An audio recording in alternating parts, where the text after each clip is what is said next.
ये जमीन मेरा है, यहां मेरा राज चलेगा। पूरे गांव वाले सुन लो, इस गांव के जमीन पर मेरा राज चलेगा। अगर कोई बोला तो उसे रास्ते से हटा दिया जाएगा।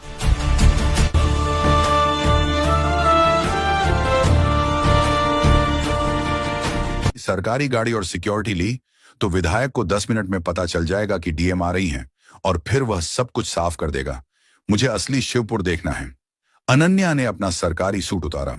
उन्होंने एक बिल्कुल साधारण हल्का हरे रंग का सूती सलवार सूट पहना। चेहरे पर हल्का सा पाउडर, आंखों में काजल और गले में एक पतली सी चेन। उन्होंने अपने बाल बांध लिए। उनके हाथ में एक छोटा सा बैग था जिसमें सिर्फ पानी की बोतल, कुछ पैसे और उनका प्राइवेट फोन था। वही एक साधारण सी लोकल बस में बैठी।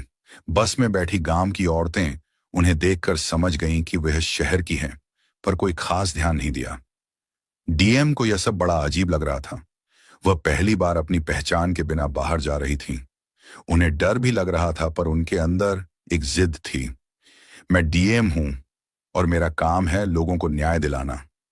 बस शिवपुर गांव के पास रुकी। डीएम उतरी। धूल भरा रास्ता, छोटे छोटे घर और दूर दूर तक खेतों का सन्नाटा। जैसे ही उन्होंने गांव में कदम रखा, उन्हें लगा जैसे हवा में भी डर घुला हुआ है। लोग उन्हें घूर रहे थे। अनजान औरत अकेली इस गांव में। डीएम अनन्या एक चाय की छोटी सी दुकान पर गई। भैया, एक चाय देना और थोड़ा पानी। चाय वाला, एक अधेड़ उम्र का आदमी, डरते डरते उन्हें चाय देने आया। उसने फुसफुसाकर पूछा, आप नई लग रही हैं, कहां से आई हैं? डीएम ने नकली मुस्कान के साथ कहा, जी, मैं पास के शहर से आई हूं। मेरी मौसी यहां रहती थी, उनसे मिलने आई थी, पर घर नहीं मिल रहा। चाय वाला घबरा गया। कौन? मौसी कहां रहती थी? जल्दी बताओ और अपना काम करके जल्दी निकलो यहां से। डीएम ने पूछा, क्यों, क्या हुआ? सब इतना डरे हुए क्यों हैं? चाय वाला चारों तरफ देखा जैसे दीवारों के भी कान हों।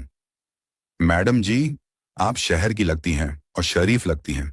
मेरी मानो, यहां से जल्दी निकल जाओ। यह गांव अच्छा नहीं है। यहां सिर्फ एक ही कानून चलता है, भंवर सिंह का कानून। वह किसी भी नई लड़की को उठा ले जाता है। तभी पास में बैठे एक बुजुर्ग ने, जो चुपचाप हुक्का पी रहा था, उन्हें देखा। वह कुछ बोले नहीं, बस अपनी उंगली से हवा में एक टेढ़ी मेढ़ी लाइन खींची। इसका मतलब था, यहां सब कुछ सामने से कुछ और है, पीछे से कुछ और। डीएम ने यह इशारा समझ लिया। गांव वाले अपनी जान के डर से खुलकर बात नहीं करेंगे। यह मामला इतना गहरा है कि डर उनके दिल में बैठ गया है। डीएम ने चाय का पैसा दिया और आगे बढ़ गई। उनके दिल में अब गुस्सा भर गया था। इस आतंक को तो जड़ से मिटाना ही होगा, उन्होंने मन में ठान लिया। डीएम अनन्या धीरे धीरे गांव के बाजार की तरफ आई। वह बिल्कुल आम औरतों की तरह सब्जी के ठेले के पास रुकी और उस सब्जी वाले से पूछी, भैया, ये टमाटर कैसे दिए? सब्जी वाला बोला, 20 रुपए किलो दीदी। डीएम टमाटर चुनने लगी, तभी एक तेज आवाज आई, ओए ठेले वाले, मेरी तरफ देख। ये आवाज थी रवि सिंह की। वह एक सफेद स्कॉर्पियो से उतरा। उसके साथ 2 मोटे तगड़े गुंडे थे। ठेले वाला कांप गया। उसने जल्दी से रवि सिंह को नमस्ते किया। रवि ने ठेले पर रखे सबसे अच्छे आलू, प्याज और 2 किलो टमाटर उठाए और एक प्लास्टिक की थैली में भर दिए। ठेले वाला धीरे से बोला, बाबूजी, पैसे? रवि सिंह रुका। उसने अपनी पैंट की जेब में हाथ डाला, पर पैसे निकाले नहीं, और सब्जी वाला से बोला, ओए, तू जानता नहीं है क्या मैं कौन हूं? पैसे किसके लिए? ये रवि सिंह का ऑर्डर है, उसने हंसते हुए कहा और आगे बढ़ गया। ठेले वाला मायूस हो गया और वह जानता था कि पैसे नहीं मिलेंगे। वह चुपचाप आंसू पोंछने लगा। डीएम अनन्या द्विवेदी ने यह सब देखा। उनके चेहरे पर गुस्सा नहीं था, बल्कि एक ठंडा घातक निश्चय था। उनका डीएम वाला दिमाग तुरंत एक्टिव हो गया। डीएम ने आवाज लगाया, रुकिए। उसके तुरंत बाद रवि सिंह के कदम रुक गए। वह मुड़ा। ठेले वाला कांप गया और डीएम की तरफ भयानक नजर से देखा। डीएम अनन्या सीधे रवि सिंह के सामने खड़ी हो गई। रवि ने रूखेपन से पूछा, क्या हुआ, क्या चाहिए? डीएम ने बिल्कुल शांत पर मजबूत आवाज में कहा, पैसा दो, नहीं तो सब्जी वापस रखो। पूरे बाजार में सन्नाटा छा गया। हवा थम गई। ठेले वाला, पास की दुकान वाले, सभी की आंखें फटी रह गईं। ये औरत पागल है क्या? सब सोच रहे थे। इसने अभी अभी रवि सिंह को ललकारा है। रवि सिंह को शायद किसी ने पहली बार पैसा दो कहा था। उसने एक पल के लिए डीएम को ऊपर से नीचे तक देखा, जैसे कोई मच्छर देख रहा हो। उसने हंसकर कहा, ओए, तुझे पता भी है तू किससे बात कर रही है? जानती भी हो मैं कौन हूं? मेरे बाप का नाम सुना है, विधायक भंवर सिंह। डीएम ने उसकी आंखों में सीधा देखते हुए जवाब दिया। उनकी आवाज में न डर था न गुस्सा, बस एक साफ आदेश था। नहीं, और जानने में रुचि भी नहीं है। यह सुनना था कि रवि सिंह का खून खौल गया। उसके चेहरे पर लालिमा आ गई और चिल्लाते हुए बोला, तेरी इतनी हिम्मत? रवि सिंह ने गुस्से में अपना हाथ उठाया, जैसे डीएम को थप्पड़ मारने ही वाला था। तभी ठेले वाला चीख पड़ा, अरे दीदी, छोड़ो ना, क्यों जान की मुसीबत मोल ले रही हो? रवि सिंह ने डीएम के बहुत नजदीक आकर अपनी आवाज धीमी पर खतरनाक कर ली और बोला, देख, अगर तू यहां से चुपचाप नहीं निकली तो मैं तुझे उठा ले जाऊंगा, फिर पता चलेगा कि मेरा बाप कौन है। डीएम अनन्या टस से मस नहीं हुई। उनके चेहरे पर एक भी शिकन नहीं थी। वह पूरी तरह भयमुक्त थी और बोली, उठाओ, मैं यहां खड़ी हूं, उठाओ मुझे, और फिर देखना कि तुम्हें क्या सजा मिलती है। यह देखकर रवि सिंह और उसके गुंडे रुक गए। उन्हें इस औरत की आंखों में कुछ ऐसा दिखा जिससे वे हिल गए। यह डर नहीं रही थी, यह सचमुच कुछ बड़ा करने की हिम्मत रखती थी। रवि सिंह ने एक सेकंड सोचा, इसे मारना ठीक नहीं होगा, अगर कल को कोई बखेड़ा हो गया तो। फिर वह गुस्से में सब्जी की थैली जमीन पर फेंक कर गाड़ी में बैठा और गुंडों को लेकर तेजी से चला गया। और जाते जाते उसने डीएम को घूर कर देखा, जैसे कल इसका हिसाब लेगा। गांव वाले हैरान थे। सबने डीएम को इस तरह देखा जैसे उन्होंने कोई चमत्कार कर दिया हो। ठेले वाला डरते डरते पूछा, दीदी, आप ठीक हो? आपने यह क्या कर दिया? अब वह लोग आपको छोड़ेंगे नहीं मैडम, डीएम ने बोली। मैंने तो बस सच ही कहा है, इतना कि वे लोग तुम्हारा का हक का पैसा लौटा दें। इसके बाद वह कहीं ये टमाटर लो और मेरे लिए पैक कर दो। वह समझ गई थी कि गांव वालों के दिल में अभी भी ईमानदारी जिंदा है। बस उसे जगाने के लिए एक चिंगारी चाहिए, और वह चिंगारी वह खुद बनेंगी। शाम ढल चुकी थी, पूरे गांव में अंधेरा छा गया था। वही भयानक सन्नाटा जो हर शाम रवि सिंह के आतंक के साथ गहरा हो जाता था। डीएम अनन्या द्विवेदी ने दिन भर गांव के चारों तरफ घूमकर माहौल को भांप लिया था। वह समझ गई कि दिन के उजाले में कोई उनसे बात नहीं करेगा। वह जिस छोटे से किराए के कमरे में ठहरी थी, एक पुरानी टीचर के घर में, वहां उन्होंने रात 10 बजे तक इंतजार किया। उन्होंने अपने कपड़ों के अंदर एक छोटा मगर पावरफुल रिकॉर्डर और कैमरा छिपा लिया था। उनके पास कोई हथियार नहीं था सिवाय उनकी बुद्धि और डीएम वाली पावर के। रात के लगभग 11 बजे वह चुपके से कमरे से बाहर निकली। उन्होंने अपने चेहरे पर एक पतला दुपट्टा लपेट लिया ताकि अंधेरे में भी उनकी पहचान न हो पाए। उनका पहला निशाना था गांव की पुरानी चौपाल। यह वह जगह थी जहां कभी गांव के फैसले होते थे, पर अब यह सिर्फ टूटे फूटे कागजों का गोदाम बन गया था। उन्हें पता था कि विधायक ने जमीन के कागजात यहीं कहीं छिपाए होंगे, या फिर यहीं से सब काम शुरू किया होगा। चौपाल में घना अंधेरा था। डीएम ने अपने फोन की टॉर्च को सबसे कम रोशनी पर सेट किया और धीरे धीरे अंदर गई। हवा में सीलन और पुरानी लकड़ी की महक थी। वह एक एक करके पुरानी अलमारियां टटोलने लगी। कुछ देर बाद उन्हें एक टूटे संदूक के नीचे धूल की मोटी परत के पीछे कपड्ढे में लिपटे हुए कुछ सरकारी कागज मिले। उनके दिल की धड़कन तेज हो गई। यह पक्का कुछ भद्दा सबूत था। उन्होंने कागजात खोले। अंधेरे में टॉर्च की हल्की रोशनी में उन्होंने देखा जमीन के नक्शे, असली नक्शे जिन पर पुराने किसानों के नाम थे। रजिस्ट्री के पुराने पन्ने, इन पर साफ दिख रहा था कि कैसे किसानों को धमकाकर उनके अंगूठे लगवाए गए थे। फर्जी स्टैंप पेपर। सबसे बड़ी बात, उन्हें एक खास स्टैंप मिला जो सिर्फ तहसीलदार के दफ्तर में इस्तेमाल होता था, पर यहां क्यों था? और इसके साथ थे हजारों फर्जी दस्तावेज जिन पर नए नाम चढ़ाए गए थे। अरे बाप रे, ये तो बहुत बड़ी साजिश है, डीएम ने फुसफुसाया। विधायक ने सिर्फ गुंडागर्दी नहीं की है, बल्कि पूरे सरकारी सिस्टम को अपने घर में बिठा लिया है। उन्होंने तुरंत अपने कैमरे से उन सभी कागजात की एचडी तस्वीरें लीं और रिकॉर्डर में अपनी आवाज में सारी डिटेल्स रिकॉर्ड कर लीं। यह सब उनकी बड़ी प्लानिंग का हिस्सा था। डीएम को पता था कि कागजात से ज्यादा महत्वपूर्ण है इंसान का बयान।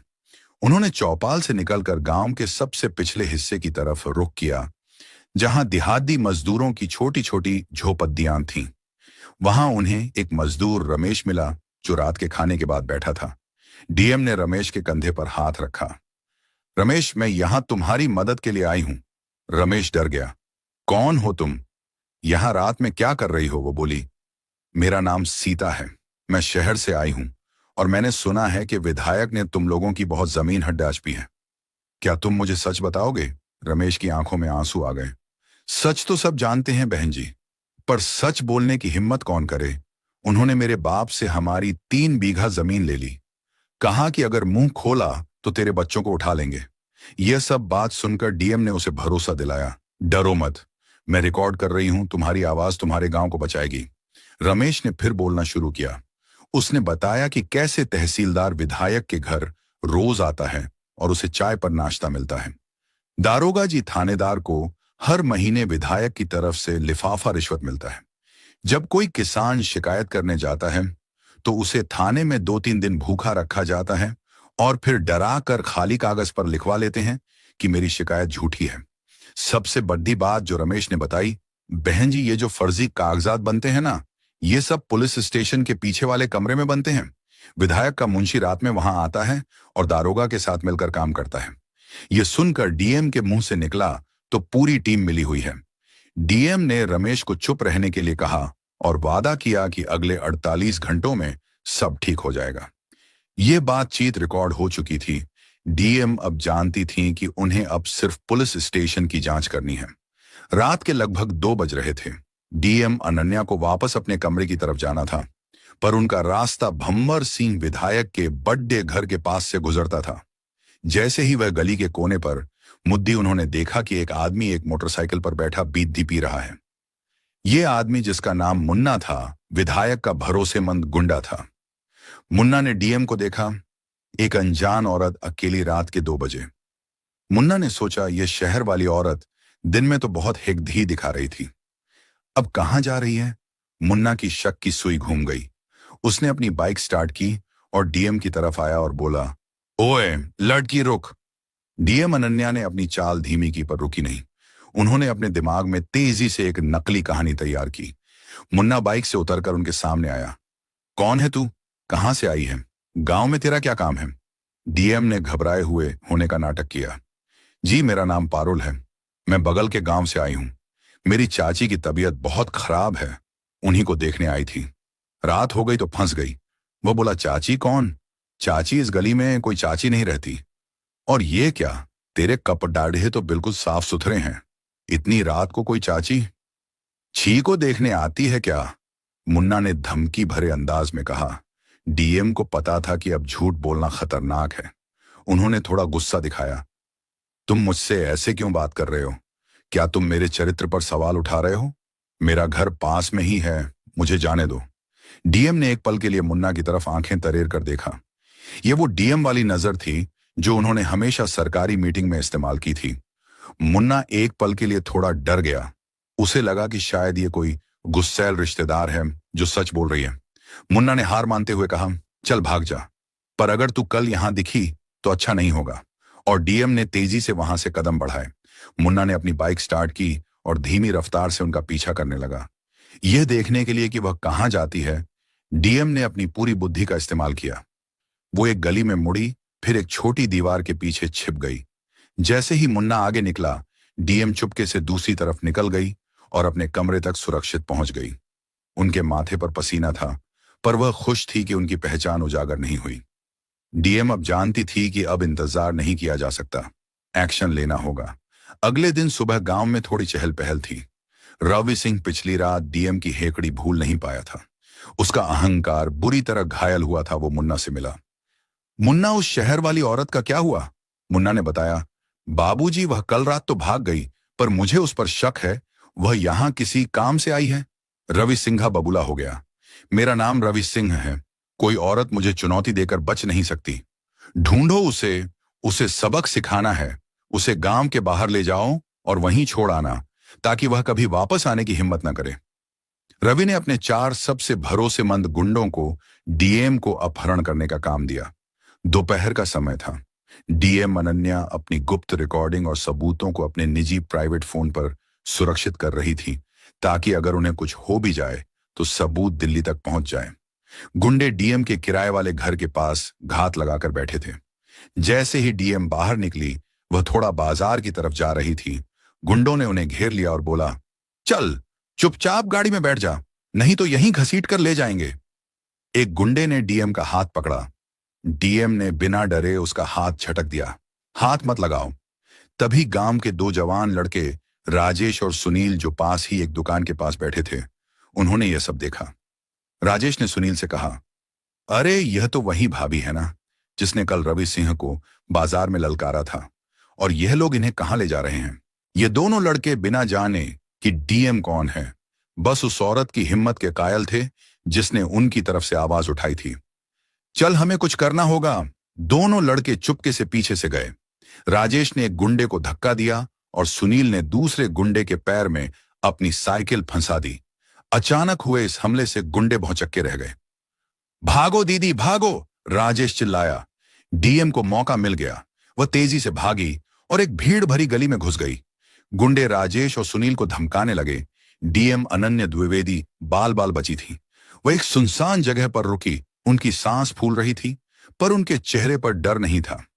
अब बस बहुत हो गया ड्रामा, अब यह खेल खत्म होगा। उन्होंने तुरंत अपने प्राइवेट फोन से जिला मुख्यालय को सिर्फ एक मैसेज भेजा, कल सुबह 8 बजे शिवपुर चौपाल, पूरी टीम तैयार रहे। यह मैसेज सीधा एसपी, पुलिस अधीक्षक और कमिश्नर को भेजा गया था, जिन्हें पहले ही अनन्या ने कुछ खास इमरजेंसी कोड बता रखे थे। अगले दिन सुबह ठीक 8 बजे शिवपुर गांव की चौपाल के पास अजीब सी हलचल थी। एक दो नहीं बल्कि 40 से 50 सरकारी गाड़ियां तेजी से गांव में आ रही थी।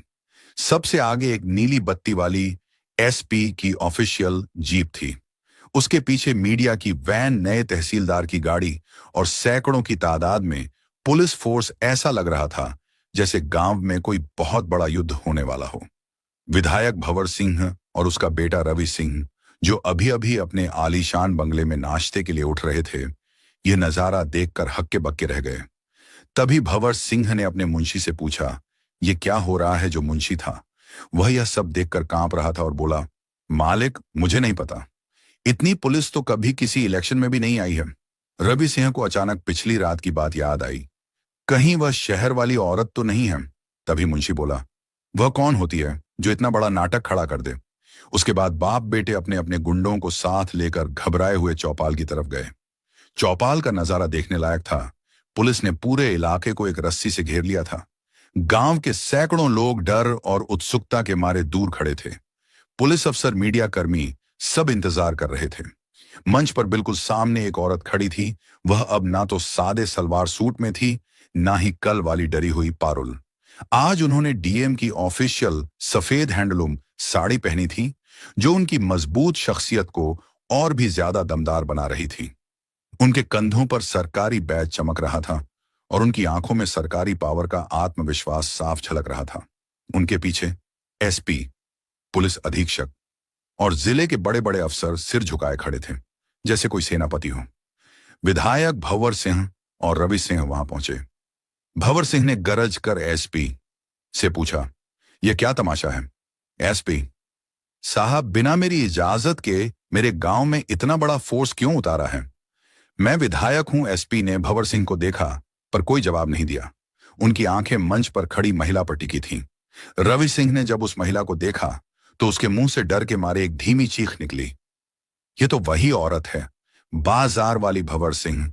और रवि सिंह की आंखें आश्चर्य और सदमे से खुली कि खुली रह गईं। उनके मुंह से आवाज नहीं निकल रही थी। उनका सारा गुरूर, उनकी सारी दबंगई एक पल में मिट्टी में मिल गई थी। डीएम अनन्या द्विवेदी ने माइक लिया। उन्होंने एक गहरी सांस ली और बोला, शांत शिवपुर गांव के मेरे भाइयों और बहनों, आज आप लोगों को चुप रहने की जरूरत नहीं है। आज मेरी बारी है बोलने की। गांव में इतना सन्नाटा छा गया था कि किसी के दिल की धड़कन भी सुनी जा सकती थी। सब एक दूसरे को देख रहे थे। ठेले वाला राम प्रसाद, दादा रमेश, मजदूर सब अवाक थे। उनकी आंखों में अभी भी अविश्वास था। डीएम अनन्या द्विवेदी ने आवाज थोड़ी ऊंची की और उनकी आवाज में गर्जना थी, जो हवा में गूंजती हुई विधायक के सीने पर चोट कर रही थी। मैं अनन्या द्विवेदी आपके जिले की डीएम हूं, वही डीएम जिसे आप लोग साहब कहकर बुलाते हैं, पर जिसने आप लोगों के दर्द को देखने के लिए सादे कपड़ों में आपके बीच 3 दिन बिताई है। इस एक लाइन ने पूरे गांव को हिलाकर रख दिया। रामप्रसाद दादा वहीं जमीन पर बैठ गए। उनकी आंखें भर आईं।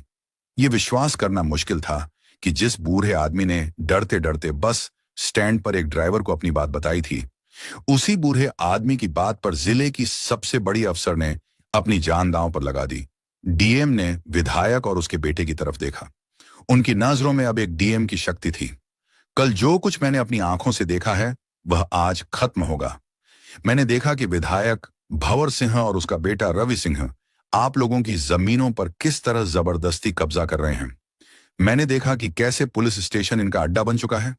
मैंने देखा कि आप सब किस तरह डर के साए में एक एक पल मौत की तरह जी रहे हैं।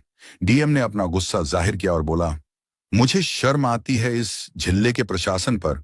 मैं आप लोगों को बताना चाहती हूं कि मैंने कल रात गांव की चौपाल से फर्जी कागजात बरामद किए हैं। मैंने मजदूरों से बात की है और मैंने खुद देखा कि कैसे इस विधायक के बेटे ने बाजार में एक गरीब ठेले वाले को सरेआम लूटा। और जब मैंने विरोध किया तो इन लोगों ने मुझे अगवा करने की कोशिश की। रवि सिंह का चेहरा सफेद पड़ गया। वह भंवर सिंह के पीछे छिपने की कोशिश करने लगा। डीएम ने मुड़कर एसपी को आदेश दिया। उनका लहजा अब सख्त हो गया था। किसी भी तरह की नरमी का कोई निशान नहीं था। उनकी आवाज कमांडिंग थी, एक ऐसी आवाज जो सीधे नियम कानून को लागू करती थी। एसपी साहब, ये रहे सबूत। मेरे पास फर्जी कागजात की तस्वीरें, मजदूरों के बयान की रिकॉर्डिंग और पूरी साजिश के पुख्ता प्रूफ हैं। कोई भी वकील इन्हें झूठा साबित नहीं कर सकता। सबसे पहले विधायक के इस मुंशी को हिरासत में लिया जाए जिसने जमीनों के फर्जी कागजात बनाए हैं। एसपी ने तुरंत सैल्यूट किया। वह जानता था कि यह सिर्फ एक रूटीन गिरफ्तारी नहीं बल्कि एक बड़ी राजनीतिक साफ सफाई थी। पुलिस ने तुरंत मुंशी को दबोच लिया। मुंशी चीखने लगा, साहब मेरा कोई कसूर नहीं। मुझे विधायक ने धमकाया था पर उसकी आवाज को अनसुना कर दिया गया। डीएम ने मंच से ही दारोगा को आवाज दी, जिसकी आवाज कल तक गांव वालों पर गरजती थी, जिसकी वर्दी का रौब लोगों के दिल में डर भर देता था। ओए थानेदार, जहां हो सामने आओ। डर के मारे दारोगा कांपते हुए भीड़ में से बाहर निकला। उसका चेहरा हल्दी की तरह पीला पड़ चुका था। उसके माथे पर पसीना और डर साफ झलक रहा था। उसकी आंखें नीचे झुकी थीं, जैसे वह जमीन में समा जाना चाहता हो। उसे पता था कि अब उसका खेल खत्म हो चुका है और विधायक उसका साथ देने वाला नहीं था। डीएम ने सीधा और अंतिम आदेश दिया। उनकी उंगली सीधे विधायक और उसके बेटे की तरफ इशारा कर रही थी। विधायक भंवर सिंह और रवि सिंह को फौरन गिरफ्तार करो। इन पर जमीन हड़पने, फर्जी दस्तावेज बनाने और किडनैपिंग की कोशिश का मुकदमा चलेगा। विधायक की सरकारी सुविधाओं को अभी रद्द किया जाता है। इसे हथकड़ी पहनाई जाए। विधायक भंवर सिंह का चेहरा लाल हो गया। यह उसका गांव था, यह उसकी सत्ता थी। वह अपने ऊपर लगे इल्जाम पर विश्वास नहीं कर पाया। उसने चिल्लाने की कोशिश की, डीएम साहिबा, आप मेरी पॉलिटिकल पावर जानती नहीं हैं। मैं तुम्हें कल ही दिल्ली से हटवा दूंगा। मेरा पहुंच बहुत ऊपर तक है। डीएम ने उसे बीच में ही रोक दिया। उनकी आंखें विधायक की आंखों में खड़ी थीं। बस अब तुम्हारी कोई पावर नहीं चलेगी, अब सिर्फ कानून की पावर चलेगी। तुमने एक डीएम पर हाथ डालने की कोशिश की है, अब भुगतो। पुलिस ने तुरंत विधायक और उसके बेटे को हथकड़ी पहनाने लगी। रवि सिंह रो रहा था। वह जोर जोर से चिल्ला रहा था, पापा मुझे बचाओ, मैं जेल नहीं जाऊंगा। पर आज कोई उसकी मदद के लिए नहीं आया। पुलिस ने उसे जबरदस्ती खींच लिया। गांव वाले पत्थर की तरह खड़े थे। फिर धीरे धीरे उनके चेहरे पर एक मुस्कान आई। गांव के लोग पहली बार डर के बिना मुस्कुरा रहे थे। उन्होंने अपनी आंखों के सामने अपने अत्याचारियों को हथकड़ियों में जाते देखा। यह दृश्य उनके लिए 10 साल की गुलामी से आजादी का सबसे बड़ा सबूत था। डीएम ने फिर माइक लिया और आखिरी फैसला सुनाया, जो पूरे प्रशासन के लिए एक सबक था। इस थाने के पूरे स्टाफ को तुरंत सस्पेंड किया जाता है और तहसीलदार को भी इन सब के खिलाफ विभागीय जांच शुरू होगी। ये सब विधायक के साथ मिले हुए थे। और सुनिए, आज से इस गांव की जमीनों की माप, मेजरमेंट दोबारा होगी नहीं। तहसीलदार की निगरानी में सारे फर्जी कागजात खारिज किए जाते हैं। हर उस किसान को उसकी जमीन वापस मिलेगी जिसे लूटा गया है। डीएम ने अंत में गांव की महिलाओं और बच्चों को देखा। उनकी आंखों में खुशी के आंसू थे। मैं आपसे वादा करती हूं कि अब शिवपुर में डर नहीं बल्कि अमन, चैन और कानून का राज चलेगा। जाओ और खुशी से अपनी जिंदगी जियो। पूरे गांव में खुशी की एक ऐसी लहर दौड़ गई जिसे शब्दों में बयां करना मुश्किल था। यह सिर्फ जमीन वापस मिलने की खुशी नहीं थी, यह आजादी की खुशी थी, आत्मसम्मान की वापसी थी। गांव वालों की आंखों से आंसू बह रहे थे, पर वे अब खुशी के मारे रो रहे थे। सबसे पहले राम प्रसाद दादा, जिनकी शिकायत एक अनऑफिशियल उम्मीद थी, मंच की तरफ भागे। उनकी हिम्मत ने पूरे गांव की तकदीर बदल दी थी। वह सीधे डीएम के चरणों में गिर गए, अपनी आंखों से बहते आंसुओं से उनके पैर भिगो दिए। देवी, आप सच में साक्षात देवी हो। आपने हमें नई जिंदगी दी। मैं तो बस ऐसे ही बोल आया था। मुझे क्या पता था कि भगवान मेरी सुन लेगा और आप खुद आ जाएंगी। राम प्रसाद दादा कांपते हुए बोले। उनके चेहरे पर अब डर नहीं, बल्कि सुकून और भक्ति थी। ठेले वाला, जिसने कल रवि सिंह के सामने हिम्मत हार दी थी, वह भागकर आया और डीएम के पैरों पर अपनी सारी ताजी सब्जियां रख दी। टमाटर, आलू, प्याज, सब कुछ। ये सब ले लो, दीदी नहीं, डीएम साहिबा, ये मेरे बच्चों की तरफ से शुक्रिया है। कल आपने मेरी इज्जत बचाई थी। आपने सच में हमें बचा लिया। ठेले वाला भावुक होकर अपनी आवाज पर काबू नहीं रख पाया। उसने अपनी टोपी उतारकर डीएम को झुककर प्रणाम किया। रमेश मजदूर, जिसकी गुप्त रिकॉर्डिंग ने सबसे बड़ा सबूत दिया था, अपनी पत्नी और बच्चों के साथ आया। वह अपने बच्चों को डीएम से मिलवा रहा था। उसके बच्चे डीएम को देखकर शर्मा रहे थे, पर उनकी आंखों में एक नई चमक थी। आज से मेरे बच्चे डरेंगे नहीं। आज से हम सब सिर उठाकर जिएंगे। अब कोई हमारी मजदूरी नहीं लूटेगा। रमेश की पत्नी ने डीएम के हाथों को चूम लिया। डीएम अनन्या द्विवेदी ने सबको प्यार से उठाया। उनके चेहरे पर एक हल्की पर गहरी मुस्कान थी। आप सब उठो, यह मेरा फर्ज था। आप सबकी हिम्मत की वजह से ही मैं यह कर पाई। अगर आप लोगों ने उस रात मुझे भागने में मदद न की होती, राजेश और सुनील को याद करते हुए, या राम प्रसाद दादा ने हिम्मत न दिखाई होती, तो मैं यह सब न कर पाती। यह आपकी जीत है। डीएम ने मजदूरों और किसानों की तरफ देखा। आज से यह गांव किसी डीएम साहिबा के नहीं, बल्कि कानून के राज में रहेगा। आपको अब किसी से डरने की जरूरत नहीं है। अगर कोई भी अफसर या नेता आपको धमकाता है तो सीधे मेरे दफ्तर आना, दरवाजा हमेशा खुला रहेगा। गांव वाले 10 साल बाद पहली बार चैन की सांस ले रहे थे। शाम को उनके घर के किवाड़ डर से नहीं, बल्कि आदत से बंद हुए। रात में बच्चे फुसफुसाहट में नहीं, बल्कि जोर से हंसते हुए सोए। शिवपुर की हवा में पहली बार सुरक्षा और न्याय की महक थी। जमीनें वापस किसानों को मिली। दारोगा और विधायक जेल पहुंच गए और नए अफसरों ने ईमानदारी से काम करना शुरू किया। शिवपुर की कहानी पूरे जिले के लिए एक मिसाल बन गई। कहानी यहां खत्म होती है, लेकिन एक मजबूत सीख के साथ। अगर आप सच्चाई के रास्ते पर अकेले भी खड़े हैं, तो याद रखिए, आपकी एक चिंगारी पूरी व्यवस्था में लगी आग को बुझाने की ताकत रखती है। जीत हमेशा सच की होती है। अगर आपको यह कहानी पसंद आई हो, तो इसे लाइक करें और ज्यादा से ज्यादा लोगों तक शेयर करें। कमेंट करके बताएं कि आपका कौन सा कदम सबसे अच्छा लगा, और हमारे चैनल को सब्सक्राइब करना ना भूलें, क्योंकि हम आपके लिए ऐसी ही प्रेरणादायक कहानियां लाते रहेंगे। तो दोस्तों, यह कहानी केवल मनोरंजन और शिक्षा के उद्देश्य से बनाई गई है। इसमें दिखाए गए सभी पात्र, घटनाएं और संवाद काल्पनिक हैं। किसी भी वास्तविक व्यक्ति, संस्था या घटना से इनका कोई संबंध नहीं है। कृपया इसे केवल कहानी के रूप में देखें और इसका आनंद लें। हम किसी की भावनाओं को ठेस पहुंचाना नहीं चाहते।